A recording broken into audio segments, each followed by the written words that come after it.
I'm Mary, and we're going to be interviewing today about YouTube and its use in academic libraries. And if you could just introduce yourself and your position. Well, I'm John Bansavich, and I work at the University of San Francisco, and I'm the director of a computing center and also work with the faculty development, technology faculty development here at USF. Wonderful. So basically, what our very brief presentation will be talking about is the YouTube platform, how it stands and how it works, what some current uses are for academic institutions, and then what we see as the potential for the use, both in an academic classroom setting as well as in a library setting.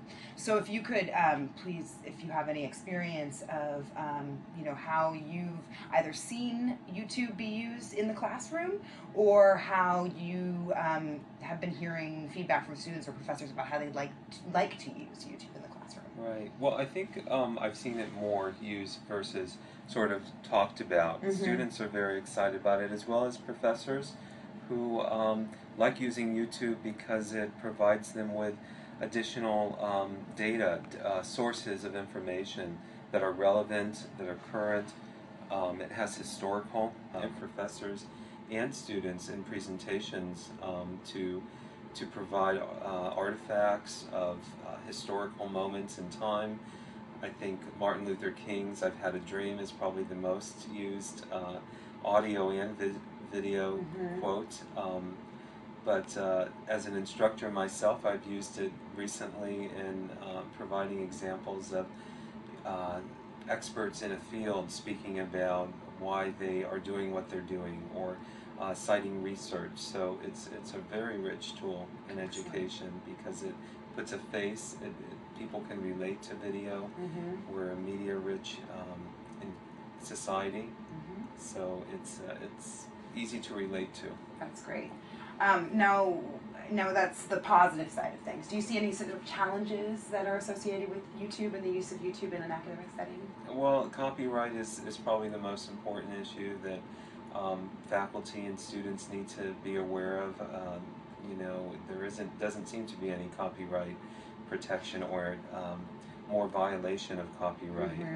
Recorded content that is posted without permission. So I think we're just we're sliding in that area, and it's not, people don't recognize copyright.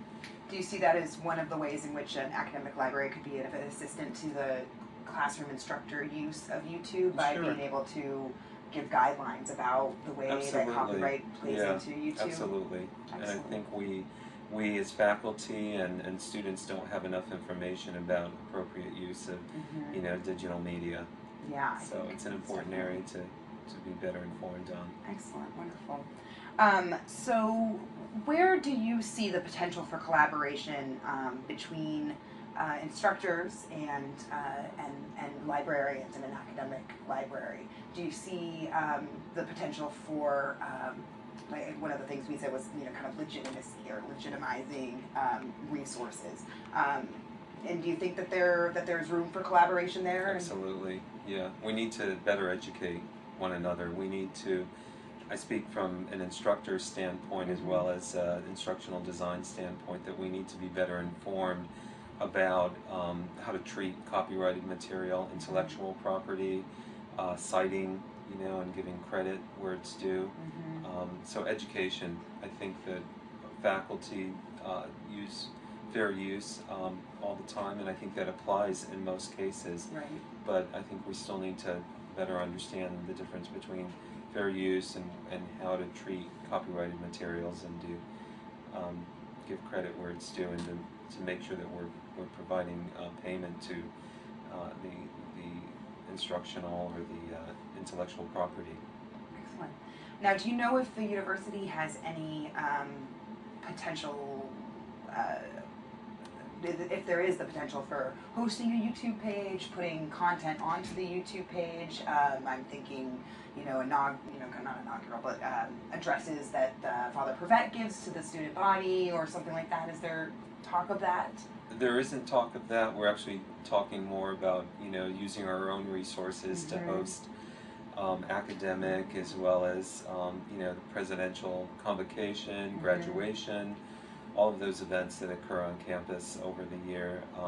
posting those on our own streaming server and making those publicly available. We're looking currently at using iTunes University to host events, lectures that are, faculty sanctioned, and but so yeah, that's sort of the direction we're looking. Not so much for YouTube, because it's really the very broad public domain. We want to sort of have a seal of approval, or a to put our blessings on the content.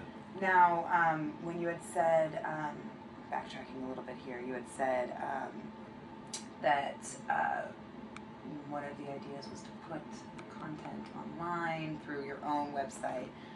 Sorry, iTunes University. Can you explain a little bit more about what that is and how it works? Well, it's a free service that Apple developed several years ago, and they provide to universities at no charge.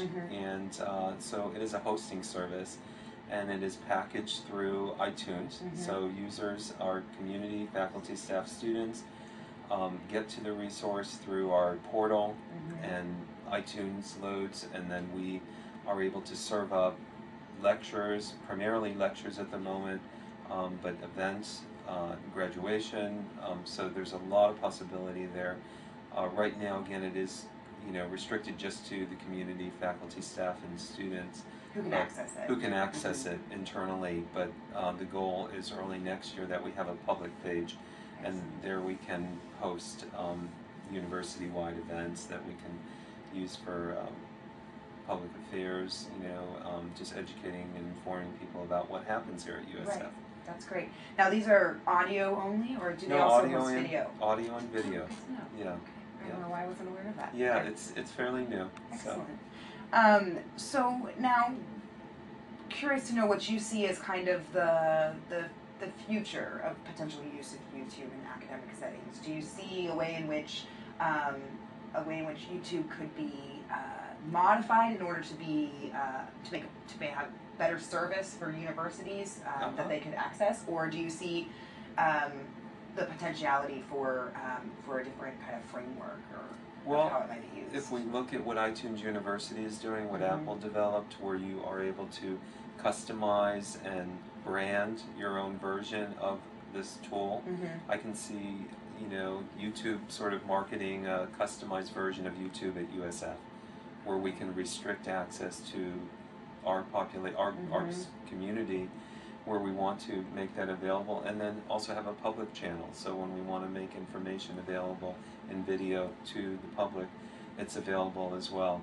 That's great. There's so much potential with Web 2.0 and video, and YouTube in particular, because it is a community-based resource. The community adds to the database of resources, and they're the customers, and it's a free service.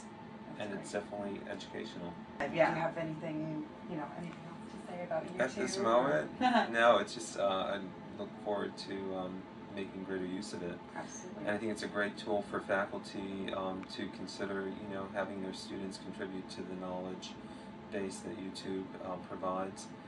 And I think what's exciting is just getting students involved in, creating, developing, and using media, their own media, to express their views, and to share that with the world. Great.